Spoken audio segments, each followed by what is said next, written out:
Hi, you're watching Dante's Boxing Nation. Woo!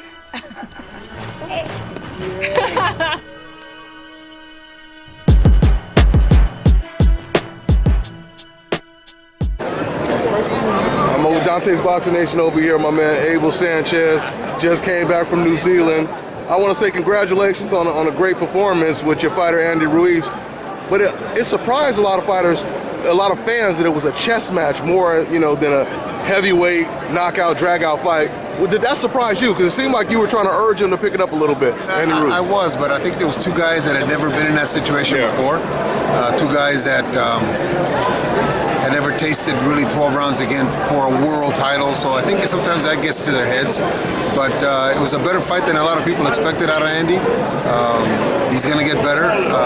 There's an article this morning in a newspaper, some New Zealand commissioner, one of the head commissioners there, said that Andy Ruiz got robbed. I don't think as far-fetched as he's making it, as far apart as he's making it, but I thought we had a chance of winning the fight. We knew going to New Zealand we were going to have a hard time, but I'm very proud of what Andy did.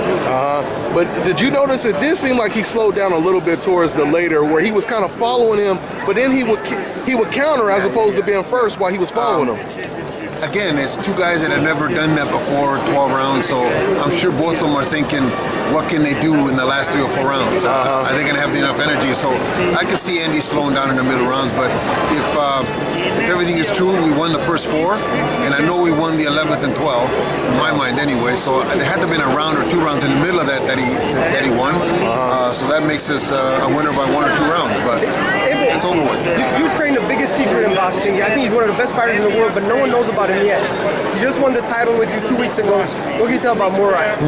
What I can see him is, I said it 2 years ago, or a year and a half ago, he's the next Golovkin out of my gym. He just has the kind of temperament and kind of character that it takes to be at the top. He's only 23 years old. He's also another guy that's never been to that level that was difficult. The 12-round fight with Denis Lebedev, who was the best cruiserweight in the world at the time, I'm sure it was something that was frightening on the inside. Can I go to 12 against this big guy? But he did, and he did well. Last question. Chavez Jr. just won this weekend, and I don't know if you saw it or heard it, but he called out Gennady Golovkin. I talked to Gennady. What do you think about it?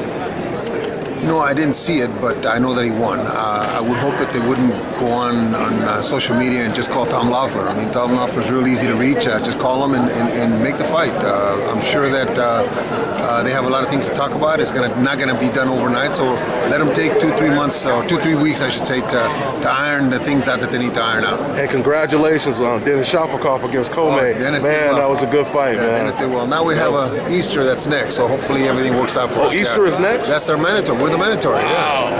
For Denis Unfortunately Shapovalov. for Dennis, he gets herring, 6-footer. Rances Bartholomew. We get Rances, herring, Comey, and now Easter. We get, but hey, that's what happens when you're at the top. All these guys are great, and hopefully Dennis gets a shot in hopefully the first quarter of next year. Yeah. Abel, last thing, Danny Jacobs, Triple G, it's warming up. They're talking about March. Are you guys ready for another big one? I thought it was going to purse bid. But you guys already done all that before, though, right? Yes. Didn't I tell you that was going to happen? Yeah, you did. You predicted it. You know what? I hope it gets done, because I think Danny's a heck of a fighter, but that's something that they have to work out, and when it's worked out, then Gennady will fight Danny Jacobs. If not, then we're fighting in March sometime. I hope that he fights 4 times next year. What's the backup plan? You guys have to be looking at another opponent just in case. I'm sure glad Tom is the way he is, so mild-mannered and doesn't let a lot of the cards, doesn't show a lot of the cards. But I know that Gennady's coming to camp on the 15th of January. We're going to start training for a fight in March, and we'll see what happens. All right. Thanks, Abel. Appreciate it, bro. This is Bobby, and you're watching Dante's Boxing Nation.